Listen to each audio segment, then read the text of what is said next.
कार्यक्रम के पुण्यार्जक है प्रबंधकारी कार्यकारिणी एवं ट्रस्ट समिति, रजत मंदिर निर्माण कमेटी, निकटवर्ती जैन समाज, श्री दिगंबर जैन अतिशय क्षेत्र बंधा, जिला टीकमगढ़, मध्य प्रदेश।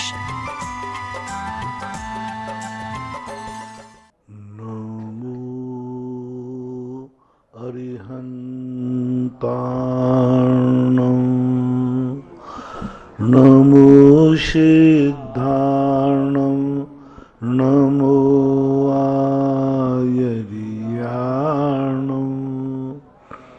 नमो वज्रायाणं, नमो लोये सवशाहूर्णं।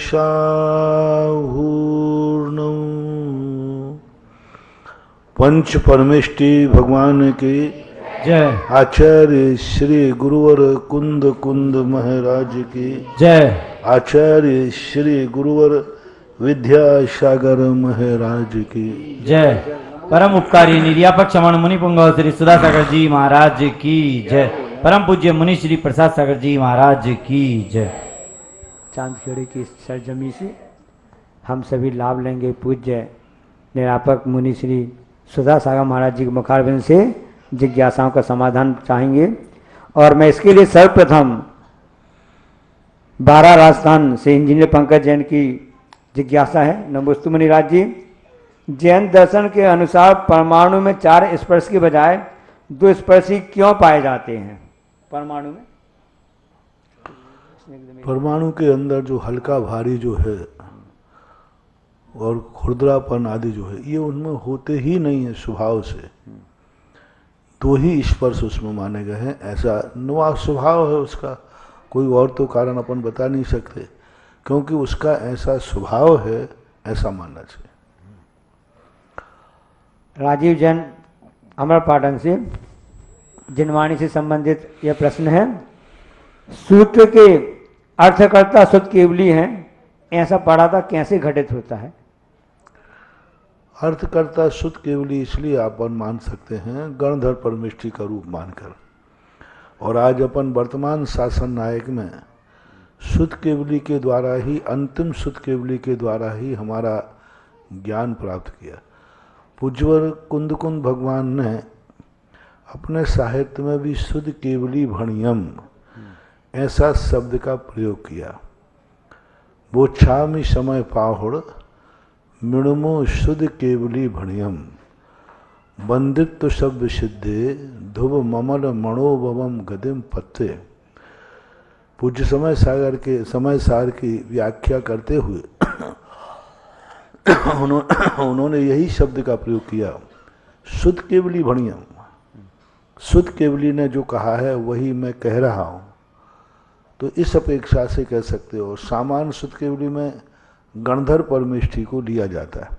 आप लोग मंगलाचरण में करते अश्य मूल ग्रंथ करतारा श्री गणधर देवा, हाँ जयंत भगवान, फिर उसके बाद गणधर देवा, प्रतिगणधर देवा, तो ये उपलक्षण रूप में मान लेना चाहिए। और वर्तमान में अपन को जो ज्ञान मिला अंतिम शुद्ध केवली भद्रबाहु की अपेक्षा से। संजय जैन अजमेर से, नमोस्तु महाराज जी, गज कुमार मुनि पर उपसर्ग हुआ, उन्हें शुक्ल ध्यान हो गया, उन्होंने केवल ज्ञान प्राप्त कर लिया। क्या सुकुमार मुनि और यशोदा मुनि राज को उपसर्ग होने पर शुक्ल ध्यान नहीं हुआ? नहीं हुआ, विशुद्धि नहीं बन पाई। उपयोग बहुत स्थिर करना अपने हाथ में नहीं होता। एक ऐसी आकस्मिक घटना है, उपयोग को हर व्यक्ति चाहता है। सुकुमार मुनि ने भी चाहे, पांडवों ने भी चाहे, लेकिन अब वो स्थिर नहीं, वो टंकोत्कीर्ण नहीं हो पाया एक अंतर्मुहूर्त के लिए। प्रयास तो उन्होंने भी किए थे। सुकुमार मुनि ने कितना प्रयास किया, शालिनी खाती रही, कुछ भी नहीं किए, लेकिन उपयोग में थोड़ी सी अस्थिरता बनी रही। 6ठा 7वें गुणस्थान में झूलते रहे, ऐसा। नमोस्तु यहाँ से अक्षय नैवेद्य कोटा से कह रहे हैं। नमोस्तु महाराज जी, यदि मैंने प्रगान नहीं कर पाया और डायरेक्ट चौके में आकर नवदा भक्ति के भाव किए, तो क्या मुझे नवदा भक्ति का सत्सय पुण्य होगा? नहीं होगा। आपकी जितनी भक्ति घटी उतने नंबर कटेंगे। जितनी। हाँ। विजय जैन मुंबई से, नमोस्तु मुनिश्री।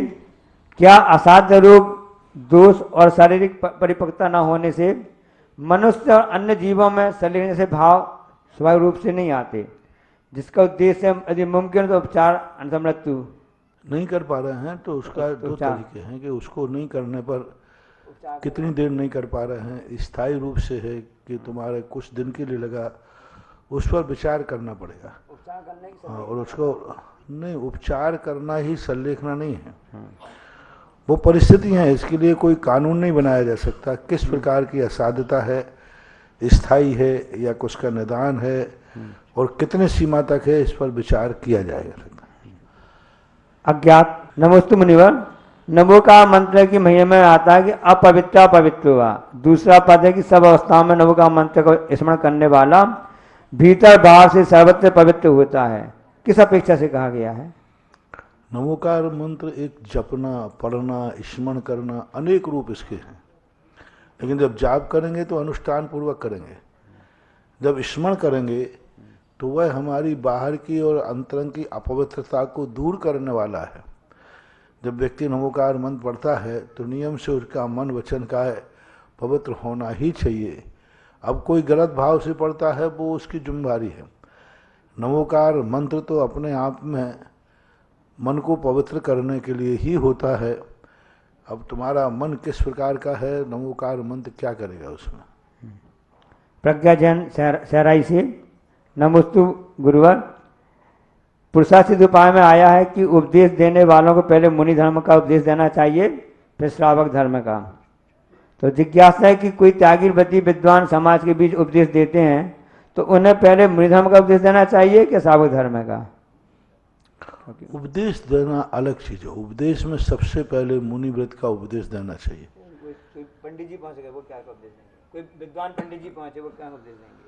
मुनि महाराज का उपदेश देवें, कहें कि मैं मुनि पद धारण नहीं कर पा रहा हूँ, आप लोगों को करना चाहिए, आप लोगों को ग्रहण करना चाहिए। तो पंडित हो चाहे गृहस्थ हो, आप माँ बाप हैं तो आपका भी कर्तव्य है। यदि आप माँ बाप सम्यक दृष्टि हैं और आपके सही लगन है, आसन भव्य है, तो शादी के पहले अपने बेटा बिटिया को बैठा लेंगे, बोले बेटा बिटिया बैठो। गृहस्थी में प्रवेश करने को हमने देख लिया, कुछ भी नहीं है, अशांति ही अशांति है, आकुल व्याकुल परिणाम है। तुम यदि चाहो तो एक महाव्रत मुनिव्रत रूप है, उन मुनिव्रत को अंगीकार करो, आरिका व्रत अंगीकार करो, मेरी तरफ से कोई बाधा नहीं होगी। आप जब वो पूछे कि ये चर्या क्या है, पूरी चर्या बताओ, नहीं वो कहे नहीं ये कठिन व्रत मेरे से नहीं बनेगा, ठीक है, यदि नहीं बनता है तो हम तुम्हें गृहस्थी में प्रवेश कराते हैं। हालांकि किसी माता पिता ने आज तक ऐसा उपदेश दिया नहीं, महाराज हम लोग उपद्रव करेंगे, लोग क्या कहेंगे, और बेटा क्या कहेगा, लगता है कि मम्मी पापा हमें दोनों को। लेकिन पढ़ाने वाले गुरु पंडित लोग हैं, प्रवचन की गद्दी पर जब बैठे तब इस गद्दी पे तो पहले मुनि का उपदेश दें, बाद में उससे ना बने तो फिर धीरे धीरे श्रावक का उपदेश देना चाहिए। अशोक नगर से निर्मल जन मिर्ची, नमोस्तु गुरुदेव। जिस प्रकार अकाल मरण होता है, क्या उसी प्रकार से अकाल जन्म होता है? क्योंकि आजकल ऑपरेशन के द्वारा मनपसंद तारीख में बच्चे के हिसाब से करवा। अकाल जन्म के संबंध में यही है कि अकाल जन्म तो कभी भी हो सकता है, जिसे गर्भपात कहते हैं, एक अंतर मुहूर्त बाद भी हो सकता है। तुरंत जीव आया, जन्म में आया और मर सकता है। अब रही बात जन्म की, तो 7 माह के बाद जन्म की स्थिति के उल्लेख मिलते हैं, लेकिन उसमें वह परिपक्वता में कमी रहती है। लेकिन 7 माह के बाद के उपदेश, 7 माह के जीव बहुत जीते हैं। ऐसा कहते हैं श्री कृष्ण का जन्म 7 मास में हुआ था, उसी 7 मास के कारण वो बच पाए। हाँ, क्योंकि जो कंस का उत्पात था बिफोर टाइम जन्म रहने से वो बच गए। यदि टाइम से आते तो उनको भी क्या होता ये तो अपन नहीं कह सकते, क्योंकि महापुरुष थे। लेकिन फिर भी उन बिफोर टाइम जन्म होने से होते हैं। 7 मास के लोग भी बहुत सारे जिंदा भी रहते हैं। 8 मास ही नहीं बचते, जबकि सुना है। अब ऐसा कहते हैं, ऐसा कह तो नहीं सकते। सवाई माधोपुर से वैभव जैन। नमोस्तु गुरुदेव। भगवान की वेदी के स्थान को गर्भगृह क्यों बोलते हैं, वह कितनी दूरी तक होता है वेदी से? भगवान के गर्भगृह जो बनता है ना वेदी से, गर्भगृह, अब आजकल के गर्भगृह की स्थिति नहीं बन पा रही। खुले हाल में जब रखते हैं, पूरे बड़े बड़े बीम निकालना पड़ते हैं। आज की जनसंख्या की स्थिति देख करके गर्भालयों की स्थिति नहीं बन पा रही। गर्भालय तो फिर पूरा मंडप चारों तरफ से बंद होना चाहिए। गर्भालय के बाद कौली होती है, कौली के बाद फिर द्वार होता है, द्वार के बाद शंखावटी होती है। इस प्रकार से ये सारी चीज़ें होती हैं। यदि ये करते हैं तो आज के लोगों को दर्शन ही नहीं हो पाएंगे, अभिषेक पूजन ही नहीं कर पाएंगे। एक मंदिर है और 100-100 500 घर हैं कॉलोनियों में। अब क्या करें, अनेक मंदिर बन नहीं सकते क्योंकि कॉलोनी में प्लाट महंगे हैं, स्थान छोटे हैं। एक मंदिर बन जाए वही बहुत बड़ी बात है। तो आज के समय बस यही है कि रेलिंग लगा देना चाहिए। तो शिखर का जो नाप होता है गर्भालय में, जो शिखर का जो 4 कोने होते हैं, उन 4 कोनों को नीचे उतार करके और रेलिंग लगा देना चाहिए। यही आज मर्यादा है। आरसी जैन जयपुर से। नमोस्तु गुरुदेव। वर्तमान में कहीं ब्राह्मी लिपि में नवोका मंत्र लिखा हुआ है? यदि है तो उसको क्यों नहीं पढ़ाया जाता? ब्राह्मी लिपि के अंदर नमोकार मंत्र है तो है, तो क्या फर्क पड़ता है उसमें? लिपि में प्राग लिपि तो है, रोमन लिपि कहलाती है। मान लो नमोकार मंत्र को यदि हम इंग्लिश में लिख देंगे, लेकिन उच्चारण में तो नमो ही आएगा ना, नमो ही आएगा। पाली में पढ़ोगे तो वो लिपि मात्र है।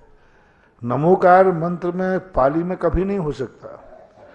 नमो को मंत्र नहीं रहेगा। जैसे नमोकार मंत्र का हम हिंदी करें तो क्या है, नमस्कार हो अरहंतों को, नमस्कार हो सिद्धों को। तो अब ये मंत्र नहीं रहा, ये अनुवाद हो गया। नमोकार मंत्र तो ओरिजिनल प्राकृत भाषा में ही है। अब आप लिपि कैसी भी लिख लो, चाहे इंग्लिश में लिखो, चाहे रोमन में लिखो, चाहे पाली में लिखो, चाहे ब्राह्मी लिपि में लिखो, ऐसा। अभिषेक मोदी देही बैतूल से। हमारे यहाँ मंदिर का निर्माण हो रहा है। मेरी इच्छा है कि समेत शिखर के 20 टोंकों में से, सभी टोंकों में से मिट्टी ला करके, तांबे कलश ला करके अपने मंदिर में रखें, तो क्या उचित है? और 4 भगवान जो तीर्थंकर अन्य स्थान से मोक्ष गए हैं, तो उनकी मूर्ति, उनकी जो मिट्टी लाएंगे, उसके हिसाब से उसकी ऊर्जा वैसी रहेगी कि उस असली स्थान से मिलेगी। अब देखो, तीर्थ क्षेत्रों में तो हमने इसका प्रयोग किया है। अलग अलग गांव के मंदिरों में, नगरों के मंदिरों में रखने में अभी हम इस संबंध की सहमति नहीं देते, क्योंकि तीर्थ क्षेत्र एक अलग होता है। आपके जो मंदिर बनते हैं, ये परमार्थ के साथ साथ आपको सांसारिक वैभव के भी प्रतीक होते हैं। और समेत शिखर आदि जो हैं, ये जो हैं, एक पूर्णतः संसार निवृत्ति मार्ग की तरफ ले जाते हैं। इसलिए तीर्थ क्षेत्रों तक ही हमारी अभी शोध हुआ है। तीर्थ क्षेत्र जो बनते हैं वह हमेशा समाज से बहुत दूर होते हैं, और समाज के लोग वहाँ जाकर के तीर्थ वंदना के रूप में जाते हैं। समेत शिखर तीर्थ है, तो अब इसलिए अभी मैंने इस संबंध में प्रैक्टिकल किया नहीं, और कहीं मैंने इसको रखवाया भी नहीं है। तीर्थों पे जरूर मैंने प्रैक्टिकल कर रहा हूँ, वर्षों हो गए, और उसका बहुत सकारात्मक लाभ जिन जिन क्षेत्रों को हमने, नए क्षेत्र थे, शुरुआत की, उनके अप्रत्याशित विकास हुआ है। और वहाँ अतिशय और बहुत सारी समृद्धियाँ भक्तों की भी बढ़ी हैं, और क्षेत्र भी दिन दूना रात चौगुना बढ़ा है। बागपत उत्तर प्रदेश से अमन जैन। नमोस्तु महाराज जी। क्या कुएं को ढककर या बंद करके उसके ऊपर दुकान या मंदिर बनाकर उसका उपयोग कर सकते हैं? अभी आपकी व्यवस्थाएं हैं, मैं क्या कहूँ। पहली बात तो कुएं के ऊपर दुकान है, उसका तो बंटा झाड़ है ही। सही बात। नीचे कुआं खोद के रखा है, हाँ। तो फिर क्या करेंगे? वो कहते हैं ना, कुएं में गिरेगा और क्या हो। रानीपुर से वर्षा जैन, पापी जीव सुखी क्यों रहते हैं और धार्मिक जीव दुखी क्यों रहते हैं? कहाँ है वो पापी? आज तुम्हें पापी दिख रहा है, कल के पुण्यात्मा देखो अतीत में उन्होंने कितना पुण्य किया है। और तुम गरीब हो, अतीत तुम्हारे काले कारनामे उठा के देखो। मैंने कहा ना, जेल में हर व्यक्ति धर्मात्मा बन जाता है, लेकिन वो जेल क्यों आया है वो थोड़ा देखो तो पता चल जाए। तो अपन को लगता है ऐसा। वर्तमान, मैंने कहा ना, वर्तमान में जिस व्यक्ति के पास जो दुख हैं वे जरूर उसने कोई ना कोई दुख दिए हैं। और वर्तमान में कोई व्यक्ति सुखी है, जरूर उसने इस प्रकार का सुख दिया है। बिना सुख दिए सुख नहीं मिल सकता, बिना दुख दिए दुख नहीं मिल सकता। तो आज वर्तमान में कोई व्यक्ति यदि धनवान है, पैसावान है, नियम से उसने पूर्व भाव में बहुत बड़े बड़े दान दिए हैं, बहुत धर्म किया है, इसलिए आज वो धनवान है। ठीक है, आज उसका दुरुपयोग कर रहा है तो भविष्य उसको मिलेगा, लेकिन 1 रुपया भी यदि तुम्हें कहीं से मिला है तो नियम से उसके पीछे कोई ना कोई पुण्य की कहानी है। और 1 रुपया भी तुम्हारे हाथ से गया है, नियम से कोई ना कोई पीछे उसकी दुख की कहानी है। अब वो कहानी जानने के लिए ज्ञान चाहिए, बाकी आगम तो यही कहता है। रोठियाई गुना से श्रीमती गुणमाला, नमोस्तु गुरुदेव। जिस तरह अष्टांग का महापर्व शाश्वत हैं, तो क्या दशरथन पर्व भी जो है पर्यूषण पर्व वो भी शाश्वत हैं? आगम उल्लेख नहीं मिल रहा। दशलाक्षण पर्व के संबंध में कथाओं में मिले, लेकिन कहीं सिद्धांत में जैसे अष्टानिका पर्व और अष्टमी चौदश के पर्वों का उल्लेख मिलता है, ऐसा कहीं दशलाक्षण पर्वों का कोई उल्लेख नहीं मिला हमें। कथाओं में जरूर, जैसे रविव्रत है, रोहिणी है, ऐसे ही दशलाक्षण व्रत कथाओं में तो आए हैं। अब ये कब से हैं, कैसे हैं, ऐसा हम इतिहास न मिलने पर कोई घोषणा करना उचित नहीं। फिर भी 10 धर्म होना अलग चीज है। 10 व्रतों के लिए भादों में, कुंवार में, कार्तिक में जो 10 धर्म हैं। 10 धर्म तो अनादिकाल से हैं, पर्व की बात कर रहा।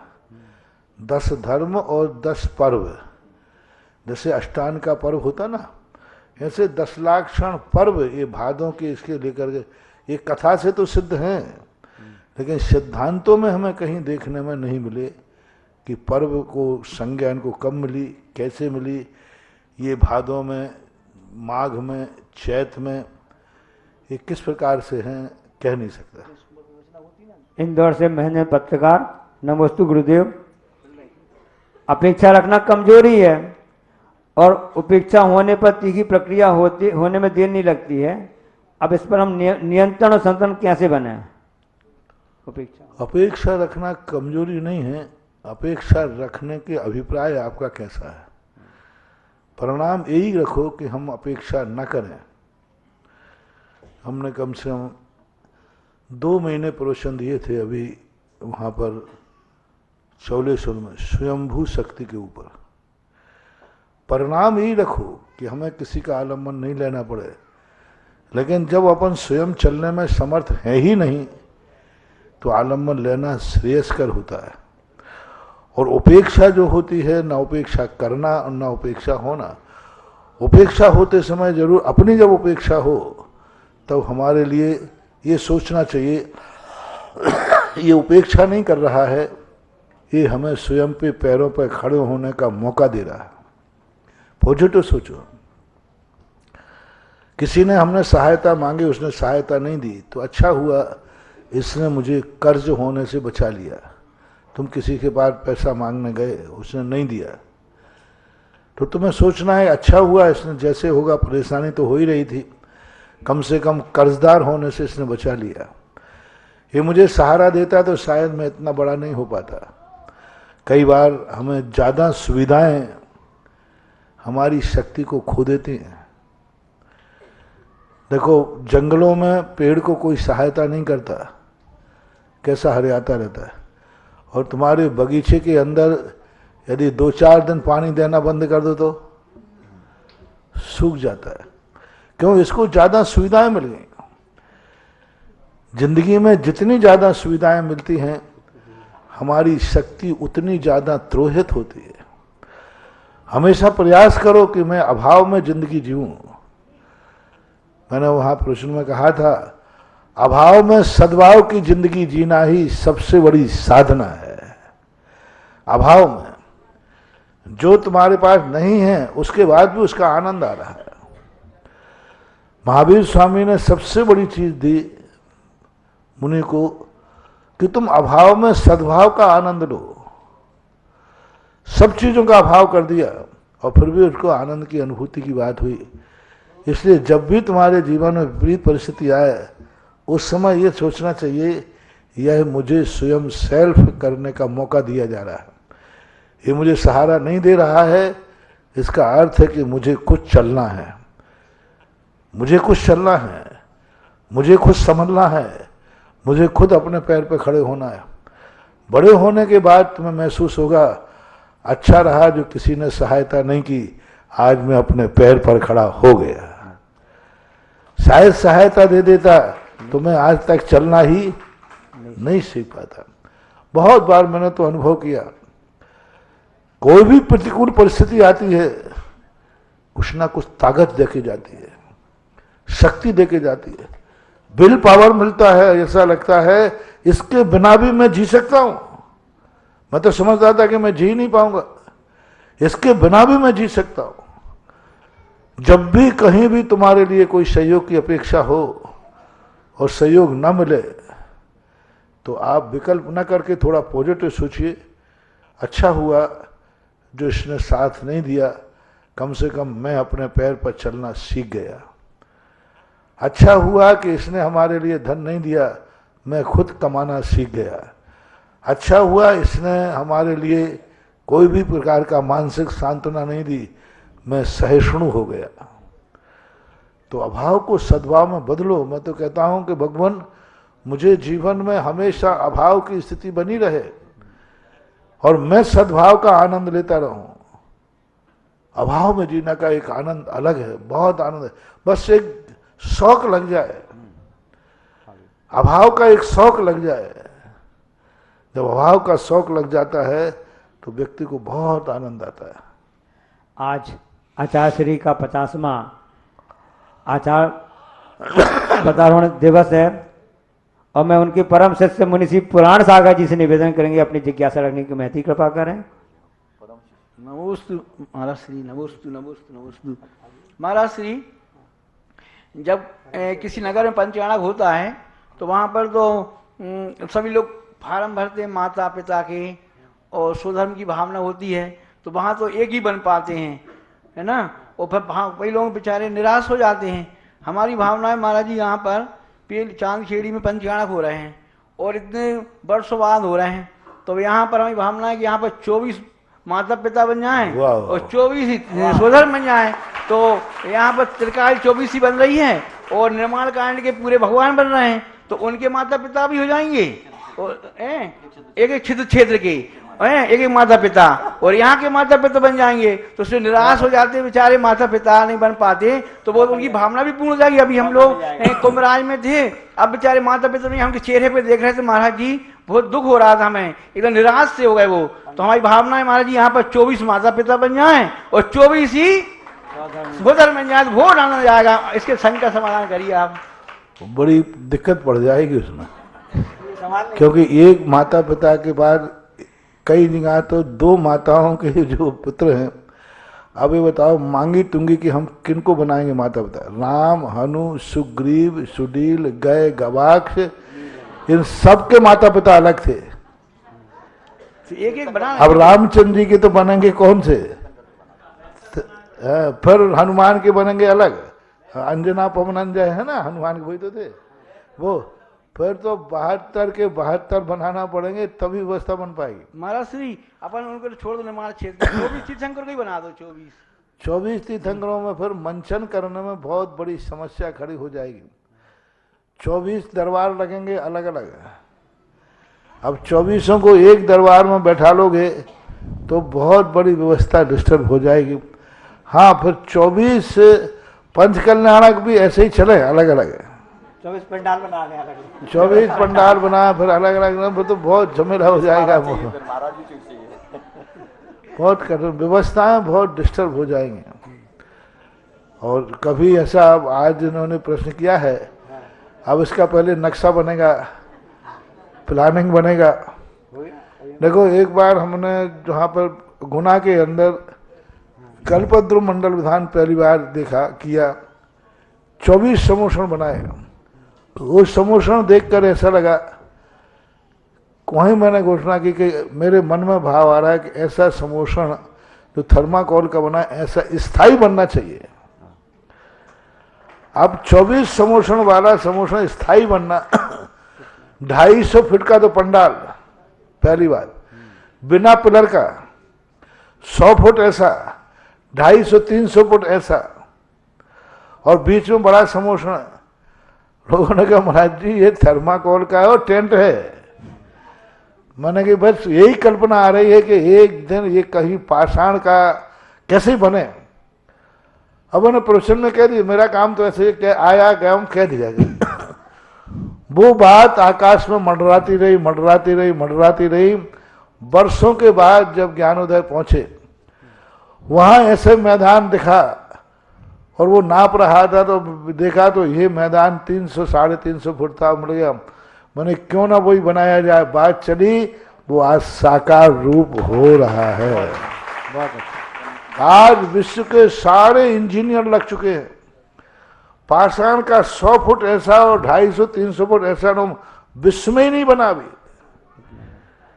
कहीं बना ही नहीं है। जिस ढंग का डोम तो बना है, गोल डोम तो बन जाएगा, 250 बाई 250 गोल तो बन जाएगा, लेकिन वो लंबा जैसे डोम बनता है ना अपना, बिना पिलर का, अब कहीं बहुत 4 साल हो गए उसके नक्शे बनवाते, सब फेल हो गए। सब ने कहा महाराज संभव नहीं। फिर मैंने कहा चलो एक सैंपल बनाओ।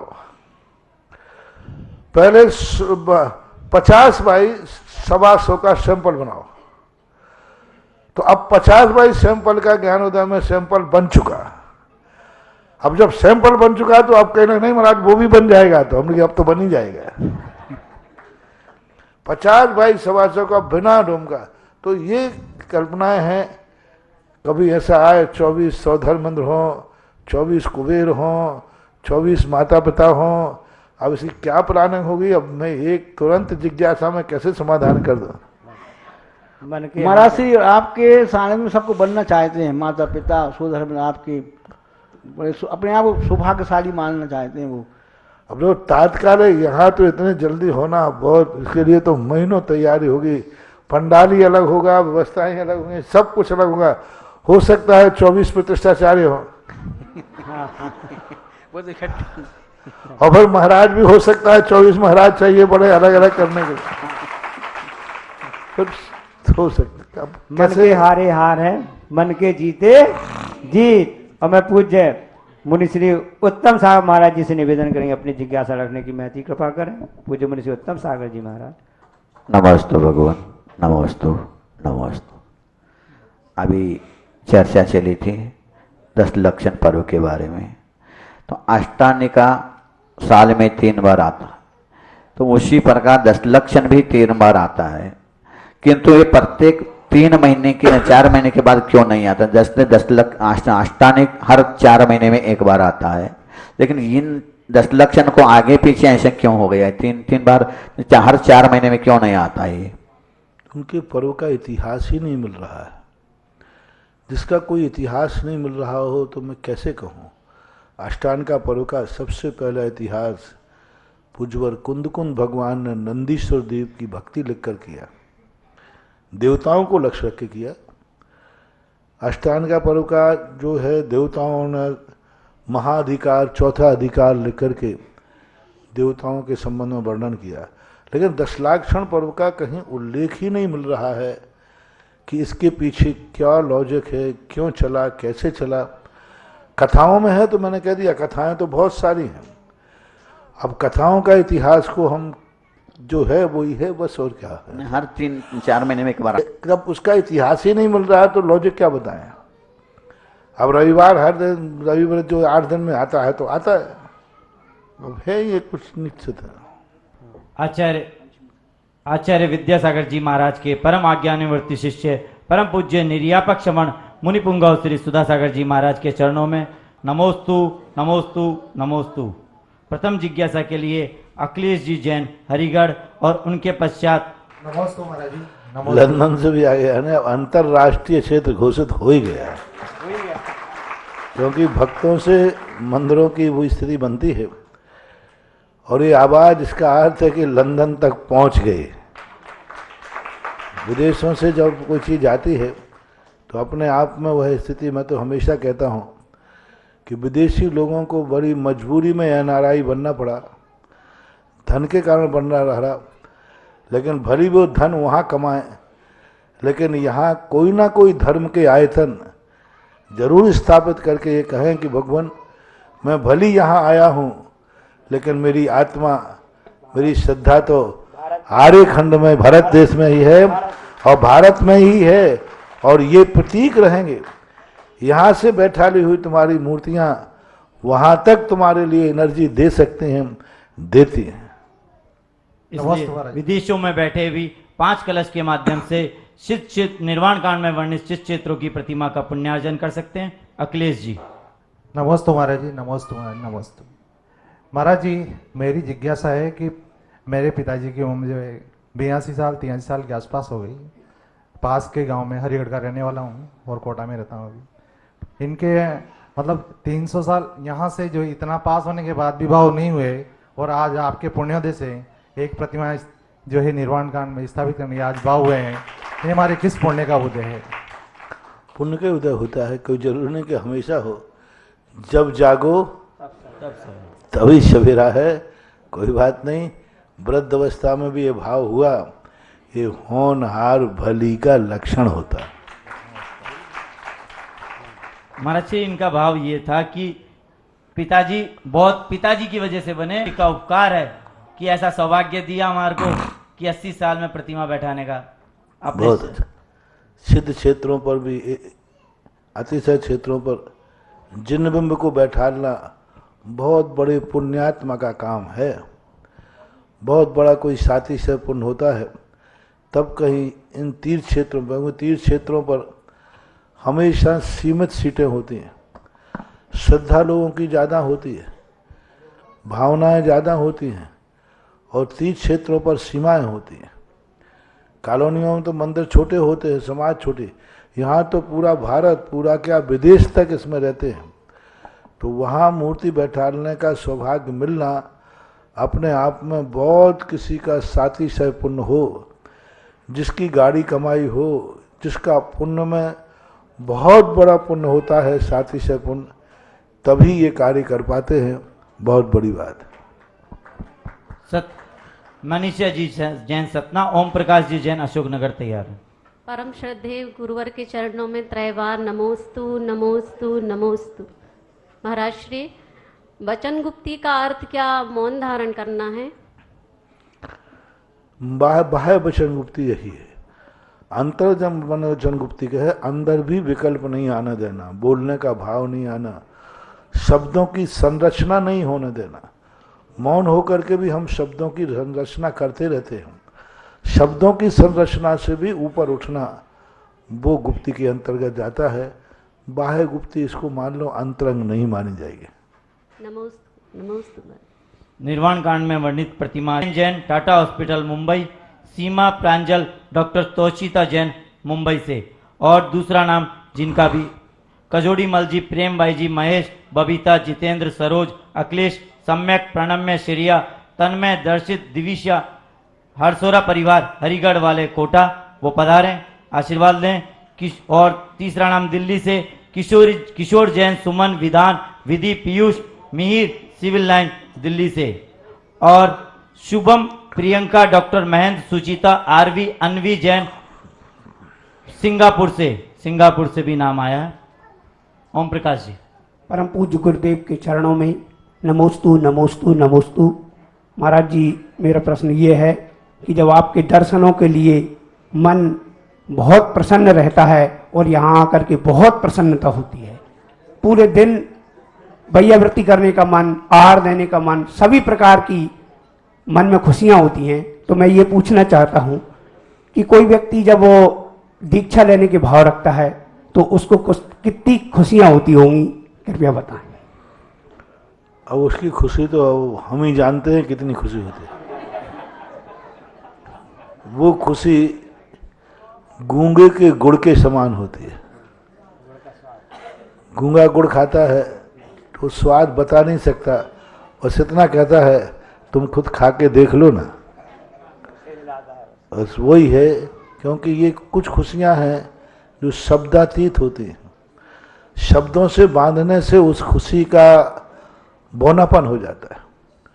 शब्दों की परिभाषा देने पर अर्थ छोटा हो जाता है, क्योंकि जब हम शब्दों को रूप देंगे तो कुछ एक अर्थ की तरफ देंगे। इसलिए शब्दों का रूप देने में जो खुशी है, जो वस्तु की महिमा है, वो बहुत छोटी और सीमित हो जाती है। आनंद को शब्दातीत ही रहने दो, और शब्दातीत आनंद का एक आनंद अलग होता है। सीवी जैन कस्बा थाना और इनके पश्चात तैयार रहेंगे मोक्षा जैन इंदौर। और आज विश्व के मनोज्ञ और अलौकिक प्रतिमा के शांतिधारा के पुण्यार्जक परिवार थे श्री सुनीता जैन, अंकित जैन, रोहित जैन, रवीना जैन, धर्मेश, शोभा, आर्यन सिद्ध जड़ी बूटी परिवार जबलपुर 2 कलश और 11 श्रीफल के माध्यम से सौभाग्य प्राप्त किया। और दूसरा श्री श्रवण कुमार जी, दर्शन जी जैन, शरद जैन, सोनल, रांची, सांची, सौरभ, शिल्पी, समीर, श्रियान, सना, अजीत, प्रेमलता जी जैन 2 कलश 11 श्रीफल के माध्यम से। और उसके पश्चात उन्होंने 1 कलश 11 श्रीफल के माध्यम से पूज्य आचार्य विद्यासागर जी की आरती का सौभाग्य प्राप्त किया। और आज एक और सौभाग्य प्राप्त किया उन्होंने संत सुधा सागर पब्लिक स्कूल में बच्चों को लाने के लिए एक मैक्स की भेंट किया 4 कलश के माध्यम से। सीवी जैन और इनके पश्चात नमोस्तु महाराज श्री जी। गुरु के मुख से ही सुना है कि गुरु की आज्ञा गुरु से भी बड़ी होती है। जैसे कि आप तो उसका चलता फिरता उदाहरण है, पर गुरु की आज्ञा मानना उससे भी ज़्यादा कठिनतम होता है। गुरु को तो कभी छोड़ नहीं सकते, ना उनको मानना छोड़ सकते, पर उनकी आज्ञा पे चलना बहुत कठिन लगता है। कैसे उनके मार्ग पर अपने मन को स्थिर करते हुए चलें, स्थिरता कैसे बढ़ाएं? हमें मानना पड़ेगा कि सबसे पहले गुरु हमसे ज़्यादा जानते हैं, हमसे ज़्यादा सोचते हैं, हमसे ज़्यादा विचार करते हैं। हम अपने संबंध में इतना अच्छा नहीं सोच सकते जितना गुरु सोच सकते हैं। तो ऐसी स्थिति में ये मान कर के स्वीकार करना चाहिए कि इसमें हमारा ही कहीं ना कहीं से कोई हित ही छुपा हुआ है। और आगम आज्ञा तो शत्रुवत कहा, गुरु की आज्ञा को मानना, आज्ञा जो होती है गुरु शत्रुवत व्यवहार करता है और शत्रुवत व्यवहार लगता है, लेकिन उसका फल जो है शत्रु के समान नहीं होता, उनका भाव शत्रु के समान नहीं होता। चाणक्य और चंद्रगुप्त को यदि आप जीवन में पढ़ लें तो आपको पता चल जाएगा कि गुरु कैसा होता है और शिष्य कैसा होता है। सबसे बढ़िया कठोर से कठोर चाणक्य जैसा कठोर गुरु और चंद्रगुप्त जैसा समर्पित शिष्य बहुत दुर्लभतम दुर्लभ, बहुत दुर्लभ। और चाणक्य का और जो चंद्रगुप्त का जो व्यवहार है, क्या व्यवहार है, रोंगटे खड़े हो जाते हैं। चंद्रगुप्त को शत्रु भी इतनी यातनाएं नहीं दे पाया जितनी यातनाएं गुरु ने दी। चंद्रगुप्त कहीं भी जाकर के इस प्रकार का परेशानी में नहीं पड़ा जितना गुरु ने परेशानी में डाला। और बुद्धिपूर्वक गुरु परेशानी में डालते थे, और जितना जितना गुरु उसको परेशान में डालता रहा, चंद्रगुप्त उतना ही महान बनता गया। तो चंद्रगुप्त और चाणक्य का जो जीवन है वह हर व्यक्ति यदि पढ़ ले, समझ ले, तो गुरु शिष्य की परिभाषा पता चल जाएगी कि क्या होता है। नमस्ते महाराज जी। और पर कभी कभी महाराज जी गुरु की आज्ञा में चलते हुए, उनके सौभाग्य मानते हुए भी अगर कभी गलत विचार आते हैं तो उसका कौन सा कर्म का बंध हो, चल उन्हीं आज्ञा पे रहे हैं तो पर भाव बिगड़ जाए कभी। वो संभालना चाहिए, कैसी प्रकार के संभालना चाहिए। निर्वाण कांड में वर्णित शिष्ट क्षेत्रों के नाम और कुछ ये है? बात अलग है कि चाणक्य और चंद्रगुप्त का जो भाव था वो राजनीतिक था। चाणक्य का जो भाव था वो आताताई शक्तियों का समन करना और प्रतिशोध का, अपने आप का प्रतिशोध लेना, ये था। लेकिन वहाँ प्रोसेस सीखना है, उनका भाव नहीं सीखना। उन्होंने किस भाव से किया ये नहीं, किस भाव से समर्पण और किस भाव से गुरु परीक्षा करते हैं वो देखना।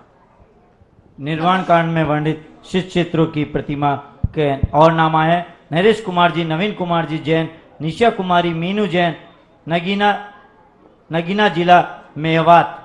और दूसरा नाम लाला ज्ञानचंद जी, कमला देवी, विनेंद्र, पूनम, अमित, रितेश साड़ी हाउस दिल्ली ने।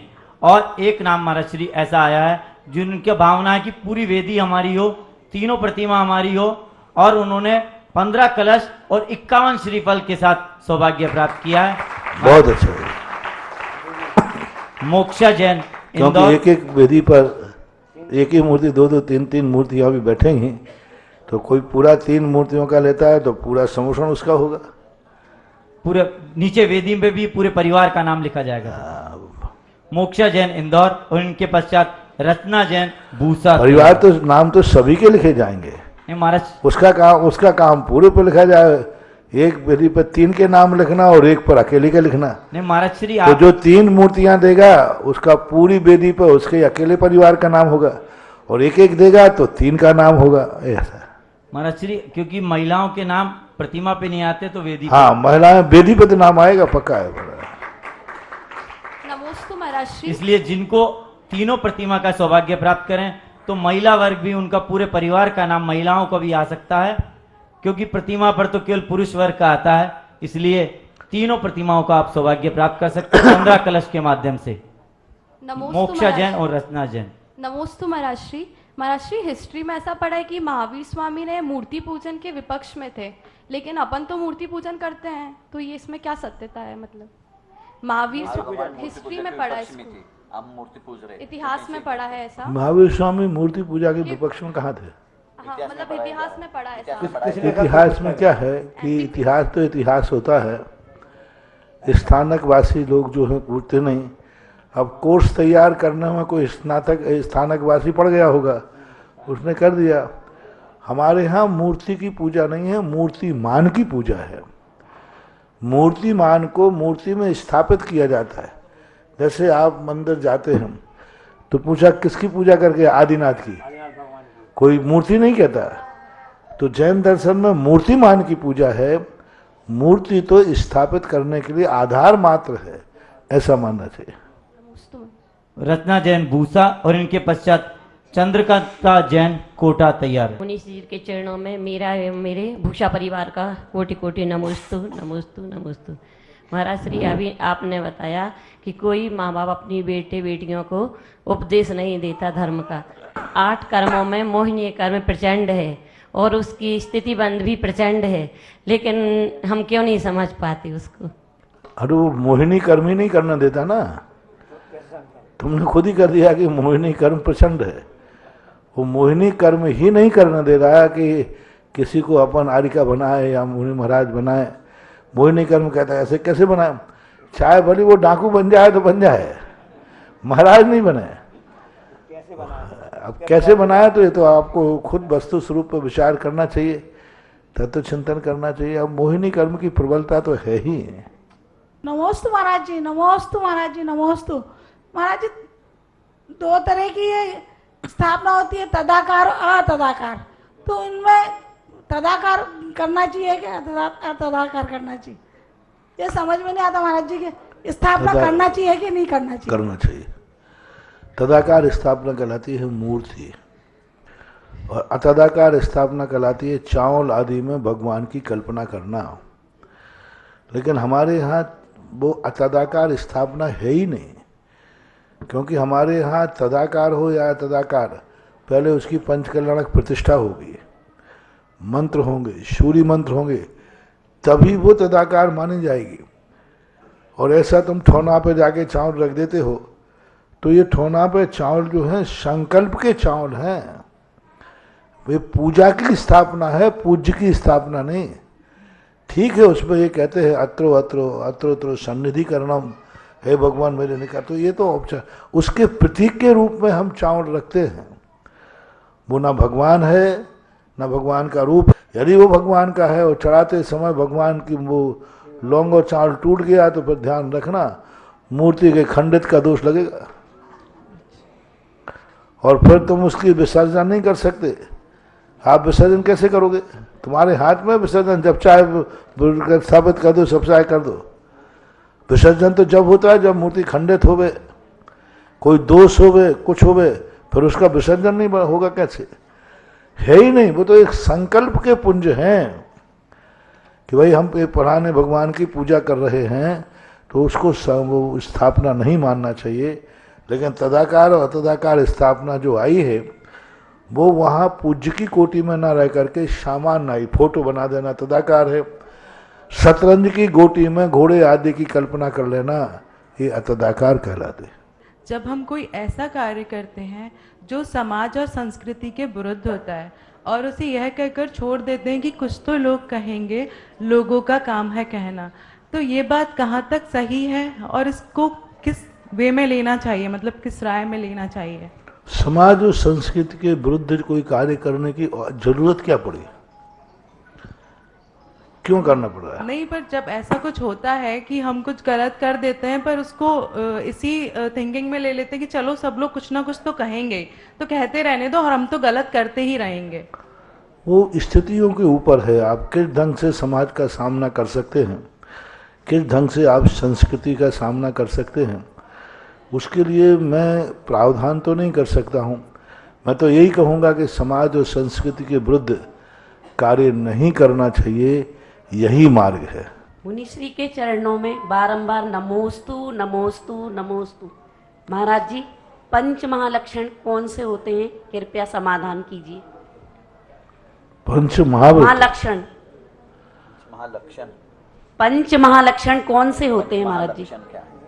पंच महालक्षण अष्टानिक में महाराज जी जो जाप आती है, पंच महालक्षण संज्ञाय नमः। पंच महाव्रत, तो फिर पंच महाव्रत मान लीजिए, या उनका प्रसंग देखना पड़ेगा किस प्रसंग में आया है। वो जाप है महाराज श्री अष्टांगिक के नंदीश्वर जाप में नंदीश्वर जाप में पंचमेरु के संबंध में भी आ सकता है कि पंचमेरु, वहाँ प्रसंग देखना पड़ेगा कि किस प्रसंग में वो है। वहाँ घोड़े की लगाम तो अपने हाथ में होती है, लेकिन मन की लगाम को अपने हाथ में रखने के लिए क्या करें? मन बहुत अपना मन है तो अपनी लगाम होना चाहिए। मन ही अपना ही है और मैं ही मन हूँ, फिर किसकी लगाम जाए? जब मन ही मेरा है और मैं ही मन हूँ और मन मेरे लिए है तो वो तो अपने हिसाब से लगाम लगाना ही पड़ेगी। और स्वयं सोचना चाहिए कि मन पर लगाम नहीं लगाने से घोड़ा को लगाम नहीं हो तो कहाँ पहुँचाएगा और मन को लगाम नहीं हो तो क्या करेगा, तो वो तो स्वयं सोचना चाहिए। महाराज जी से लगाते हैं, दिमाला पड़ते तो इधर उधर दौड़ता है, उनको वो उससे हानि लाभ सोचेंगे तो उस पर लगाम हो सकती है। इस कार्यक्रम के पुण्यार्जक है प्रबंधकारी कार्यकारिणी एवं ट्रस्ट समिति, रजत मंदिर निर्माण कमेटी, निकटवर्ती जैन समाज, श्री दिगंबर जैन अतिशय क्षेत्र बंधा, जिला टीकमगढ़, मध्य प्रदेश।